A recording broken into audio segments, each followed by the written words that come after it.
મહીસાગરના લુણાવાડામાં પ્રભારી મંત્રી પીસી બરંડાની અધ્યક્ષતામાં પ્રેસ કોન્ફરન્સ યોજાઈ હતી, જેમાં મનરેગા યોજનાનું નામ બદલીને વીબીજી રામજી યોજના કરવામાં આવ્યું હોવાનું જાહેર કરી મંત્રીએ યોજનાની વિસ્તૃત માહિતી આપી હતી। આ ઉપરાંત નવા જિલ્લાઓને મળેલી મધ્યસ્થ બેંકનો મુદ્દો ચર્ચાયો હતો, જેમાં મહીસાગર જિલ્લાને પોતાની મધ્યસ્થ બેંક મળે તે માટે મંત્રીએ ખાતરી આપી હતી।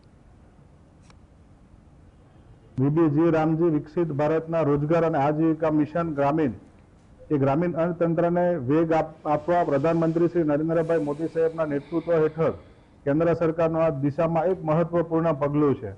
આપને જોયું તેમ આ ઐતિહાસિક જે નિર્ણય લેવાયો છે ને જેમાં યોજનામાં જે પરિવર્તન લાવી અને 2047ના વિકસિત ભારત મુજબ જે વીબીજી રામજી યોજના જે બનાવવામાં આવી છે, ત્યારે આપના માધ્યમથી આપના યશસ્વી પ્રધાનમંત્રી નરેન્દ્રભાઈ મોદી સાહેબનો હું આભાર અને અભિનંદન આપું છું।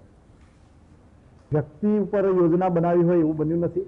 આ યોજનાની અંદર પણ એવું છે, વીજી રામજી એનો એ ટૂંકો ઉલ્લેખ છે, પરંતુ કોંગ્રેસ એમ કે છે કે ભાઈ આ તો રામના નામે જ ભારતીય જનતા પાર્ટીના લોકો મત લે છે। હકીકત એવી છે કે આના દ્વારા જે રોજગારી આપવાનું કામ છે, 7 દિવસની અંદર માણસને પૈસા એના પાસે આવે તો એને ગામડાની અંદર જે લોકો છે દૈનિક મજૂરી કરીને જીવન જીવતા હોય એવા પણ છે, તો એ લોકોને એક ટેકો મળી રહે તેવું ઉમદા કાર્ય ભારતીય જનતા પાર્ટીની સરકાર દ્વારા થઈ રહ્યું છે।